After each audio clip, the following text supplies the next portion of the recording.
किसी भी मनुष्य के अंदर हजारों ऊर्जा के प्रवाह होते हैं, जिनमें 3 प्रमुख हैं। रीढ़ की हड्डी में बाईं ओर चलने वाले ऊर्जा प्रवाह को ईड़ा नाड़ी या चंद्र नाड़ी कहा गया है। यह रीढ़ की हड्डी के निचले हिस्से में स्थित सबसे पहले चक्र मूलाधार चक्र से शुरू होकर रीढ़ की हड्डी के पूरी बाईं ओर से होती हुई हमारे सिर या मस्तिष्क में दाईं ओर आकर खत्म होती है। इसके ठीक विपरीत रीढ़ की हड्डी में दाईं ओर चलने वाले ऊर्जा के प्रवाह को पिंगला नाड़ी या सूर्य नाड़ी कहा जाता है और यह मूलाधार के ऊपर स्थित स्वादिष्ठान चक्र से शुरू होकर रीढ़ की हड्डी के पूरी दाईं ओर से होती हुई हमारे सिर या मस्तिष्क में बाईं ओर आकर समाप्त होती है। इन नाड़ियों की अलग अलग प्रकृति होती है, जिसका मानव के व्यवहार पर गहरा प्रभाव होता है। ईड़ा नाड़ी हमें स्मृतियां, इच्छाएं, भावनाएं प्रदान करती है और यह हमारे भूतकाल से जुड़ी होती है। और पिंगला नाड़ी हमें कार्य शक्ति प्रदान करती है, जिसकी मदद से हम अपनी इच्छाओं पर कार्य करते हैं, योजनाएं बनाते हैं। इसलिए यह हमारे भविष्यकाल से संबंध रखती है। ये 2 अलग तरह के स्वभाव मानव को सृष्टि ने प्रदान किए ताकि वे उन्हें संतुलन में प्रयोग कर सके। पर जब भी कभी हम इन शक्तियों या इन ऊर्जा प्रवाह को जरूरत से ज्यादा इस्तेमाल करते हैं तो इनमें असंतुलन आने लगता है। ईड़ा नाड़ी के असंतुलन से ग्रस्त व्यक्ति जल्दी उदास, हताश, निराश होने लगता है। ऐसे व्यक्तियों के इस स्वभाव से शरीर में जोड़ों के दर्द जैसी समस्याएं उत्पन्न हो सकती हैं। इसके विपरीत पिंगला नाड़ी प्रधान व्यक्ति का स्वभाव सूर्य की तरफ ज्यादा होता है और इनमें गुस्सा, तेजी जैसी समस्याएं ज्यादा पाई जाती हैं। इसके चलते शरीर में उच्च रक्तचाप जैसी समस्याएं उत्पन्न हो सकती हैं।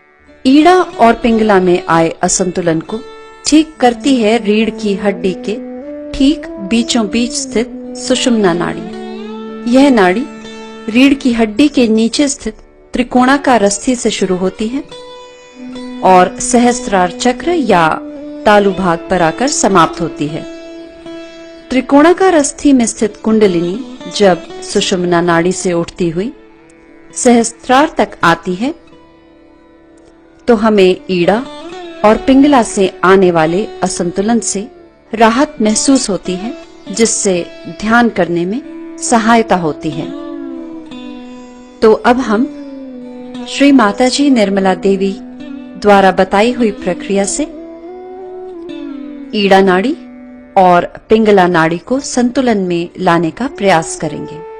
सबसे पहले ईड़ा नाड़ी के संतुलन के लिए बाएं हाथ को गोद में हथेली ऊपर की ओर रखते हुए आराम से रखेंगे और दाएं हाथ को धरती पर रखेंगे। दायां हाथ हथेली की तरफ से धरती को पूरा छूते हुए इस स्थिति में बैठेंगे और यहाँ श्री माता जी से प्रार्थना करेंगे। श्री माता जी,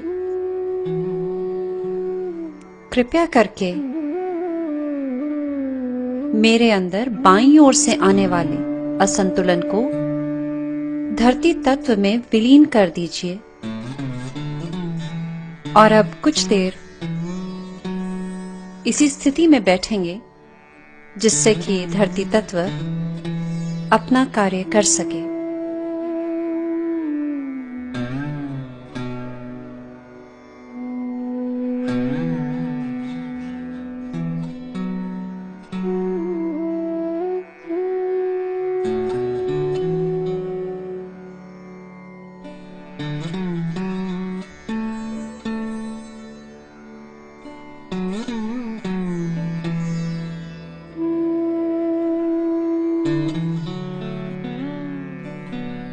अब हम पिंगला नाड़ी के संतुलन के लिए दाएं हाथ को गोद में हथेली ऊपर की तरफ रखते हुए आराम से रखेंगे और बाईं बाजू को कोहनी पर मोड़ते हुए हथेली को अपने से पीछे और रखते हुए आकाश की तरफ रखेंगे। यहाँ श्री माता जी से प्रार्थना करेंगे, श्री माता जी कृपया करके मेरे अंदर दाईं ओर से आने वाले असंतुलन को आकाश तत्व में विलीन कर दीजिए। कुछ देर इसी स्थिति में बैठेंगे और आकाश तत्व को अपना कार्य करने देंगे।